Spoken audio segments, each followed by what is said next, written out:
Yo, what is up people? Today I'll be showing you how to counter recruits using Expo 3.0. Let's go ahead and dive right into a game. So Royal Hog's recruits have been growing more and more into the meta, and it also turns out that it's a direct counter to 3.0 Expo. So the first step of countering this deck is to outcycle their recruits in single elixir. The way you do this is to set up an Expo push to bait out the first round of recruits. That way when you defend, you'll cycle to a second Expo and you'll outcycle the second round of recruits.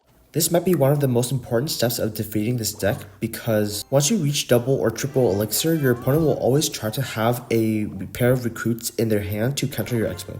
This means you really only have 53 seconds to force out the recruits from your opponent and then cycle to a second Expo.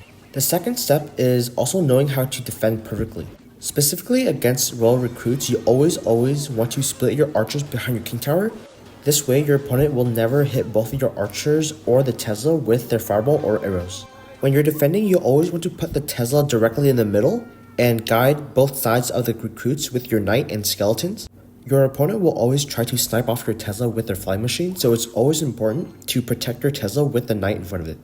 As you see in this game, I know that I have outcycled my opponent's recruits and that they only have the cage to tank for my Expo, and you can see I'm holding onto my fireball because I know their only last line of defense is either playing zappies or piggies at the bridge, and so I fireball the piggies, and I'm just going to guide that goblin brawler to the left so it goes out of my range of my Expo, and it locks on tower. This moment of the match right here gave me the lead to win the game, and this is because unless you've taken an entire tower from your opponent, almost 90% of all your games against recruits will be through overtime and spell damage. Once you have the damage lead or you're approaching double elixir, you'll need to start to setting up defensive Teslas and then keeping track of the cycle of their Royal Hogs. The last thing you want to do using Expo is to spend your fireballs and logs wisely. Because another name for Royal Hogs recruits is fireball bait, you want to spend your fireball on the most value that you can. So as you can see right here, I try to tank the flying machine with my knight to put it in front of my Tesla, and I hit the fireball on as many troops as I can while trying to prioritize hitting that flying machine. So I decide to Expo again, knowing that his recruits are out of cycle, but right here I'm also not looking for an Expo connection, just making him waste elixir. I also decide to log to DPS all these troops down and also getting chip damage on the tower. If your opponent is running Golden Knight, you always want to be careful of where you want to place your troops. If you place your troops together, then the Golden Knight might dash onto all your troops and it might even dash onto your tower. Another thing to look out for is the evil hogs, because if they're flying pigs, then you want to be able to place your Tesla a little bit closer to them instead of putting it in the middle.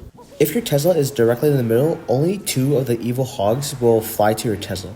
You can also switch up playing the Tesla for the Royal Hogs or just fireballing the hogs completely.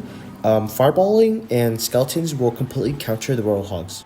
So as I defend this double lane pressure, I make sure to space out all my troops and make sure that Knight goes up top so that Golden Knight doesn't reach my archers. I'm going to Tesla, and I know that they're going to play Hogs because I already spent my Tesla, and I'm just going to spend that fireball to defend those Hogs, and that's a pretty clean defense. If your opponent plays recruits in the back and you have a logging cycle, it never hurts to cycle the log onto the tower, chipping off the shield of the recruits. This just makes it easier to defend in the long run. Another thing to remember is that once you reach overtime, or basically triple elixir, you never want to play your Expo offensively. This is because they will always have something to counter your Expo, and there's really no point in trying to get a tower lock when you just spell cycle them out. Right here, I just decide to Evo Tesla, and that brings all the hogs to the middle so that both my towers, both my archers, and my knight can take out all the hogs. I also tend to see a lot of people trying to go for defensive Expos late game in the match. This is something that I highly discourage because the Expo doesn't actually deal that much damage defensively, and there's so many troops on the board that it's better just to go for a defensive Tesla rather than spending 6 elixir for an Expo.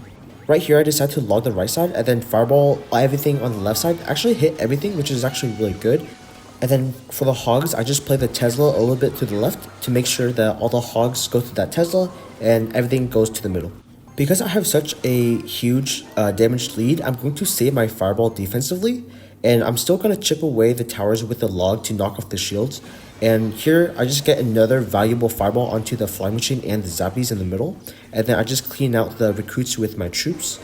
In the last few seconds here, I'm just going to solidify my defense. I kind of missed my log on the tower there, but it still damages the Goblin Cage, so I guess that's kind of good. But I'm saving my Fireball, I'm saving my Tesla, and that should be a cool win.